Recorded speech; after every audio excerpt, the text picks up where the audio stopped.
जय हिंद दोस्तों, MS classes में आप सभी का स्वागत है। आज जो है प्रश्नावली 4.3 का है, सवाल नंबर 8 का है। देखो इसमें क्या कहता है, एक रेलगाड़ी एक समान चाल से 360 किलोमीटर की दूरी तय करती है। कितना? एक रेलगाड़ी जो है समान चाल से कितना 360 किलोमीटर दूरी तय करती है। कहता है कि यदि यह चाल जो है 5 किलोमीटर प्रति घंटा अधिक हो जाती है, 5 किलोमीटर प्रति घंटा अधिक, जो पहले से चाल था उसके बाद जो है 1 घंटा में 5 किलोमीटर बढ़ जाता है।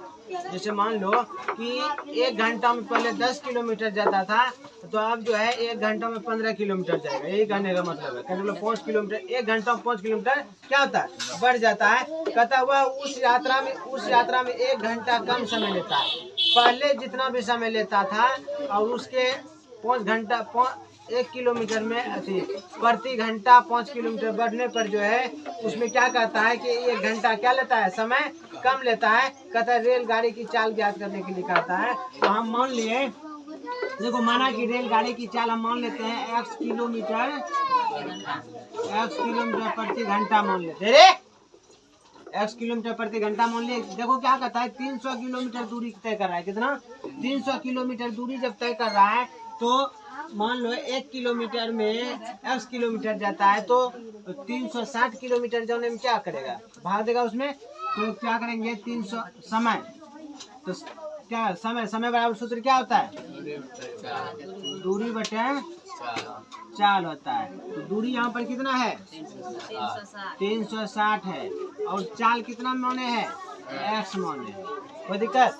अब उसके बाद देखो क्या कहता है, चाल में जो है 5 किलोमीटर प्रति घंटा अधिक होने पर, चाल में 5 किलोमीटर प्रति घंटा अधिक हो जाएगा तो जो भी चाल है उसमें क्या होगा? 5 किलोमीटर प्रति घंटा का 5 किलोमीटर में बढ़ जाएगा। तो अब यहाँ बढ़ जाएगा तो लगा समय बराबर क्या हो जाएगा? दूरी बटे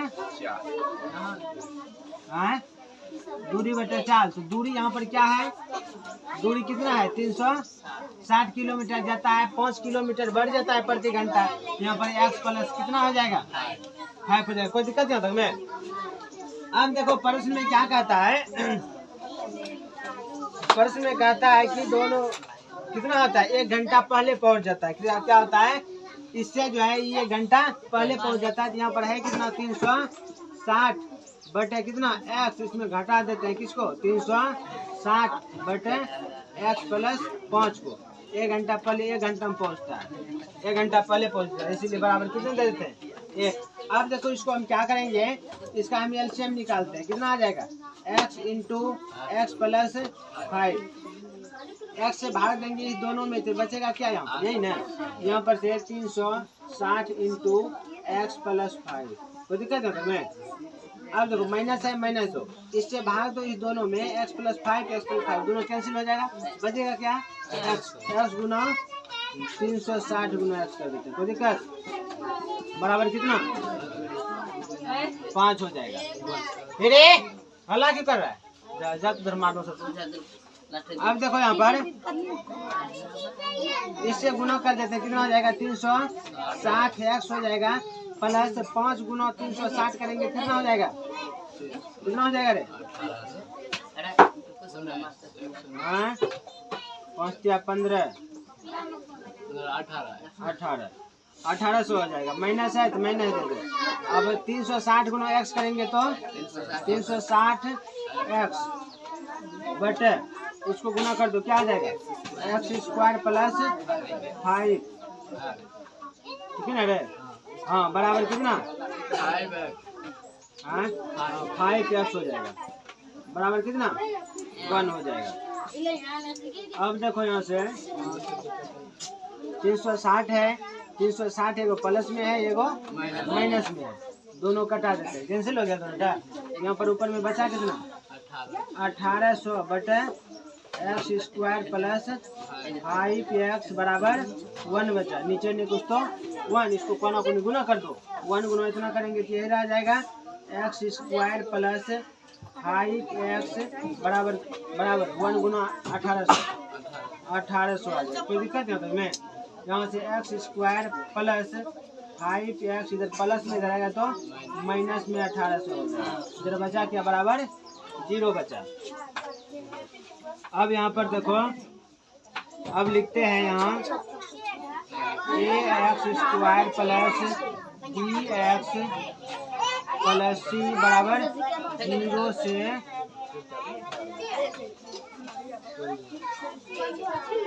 तुलना करने पर। इससे तुलना कर रहे हैं तो यहाँ पर देखो, इसके आगे ने कुछ तो 1, यहाँ पर से a बराबर क्या हो जाएगा 1 और b बराबर क्या हो जाएगा 5 और c बराबर क्या हो जाएगा माइनस 1800 हो गया यहाँ तक। अब देखो निकालते हैं d बराबर सूत्र क्या होता है b² माइनस 4ac होता है। अब यहाँ देखो d बराबर b² तो b का वैल्यू कितना है 5 है, 5 का स्क्वायर करेंगे माइनस 4 गुना a का वैल्यू 1 और c का वैल्यू माइनस 1800 है। अब यहाँ से d बराबर 5 का स्क्वायर करेंगे कितना आ जाएगा 25 आ गया। कितना 25 आ गया। माइनस माइनस क्या हो जाएगा प्लस हो जाएगा। 4 गुना 1 करेंगे तो 4। अब 4 गुना 1800 करेंगे कितना होगा 7200 हो जाएगा। कोई दिक्कत ना तुम्हें। यहाँ से d बराबर, अब इसको जोड़ लो कितना हो जाएगा 7225 हो जाएगा। कोई दिक्कत। d का वैल्यू निकल गया कितना 7225 निकल गया। d का वैल्यू निकला। अब लिखते हैं यहाँ से लिखेंगे। अब लिखते हैं किसके अल्फा निकालेंगे। क्योंकि अल्फा आता है minus b plus root b बटे 2a होता है। तो अल्फा बराबर, तो माइनस b है तो माइनस है तो माइनस रखो। b का मान देखो कितना है हम लिखे हैं ध्यान है।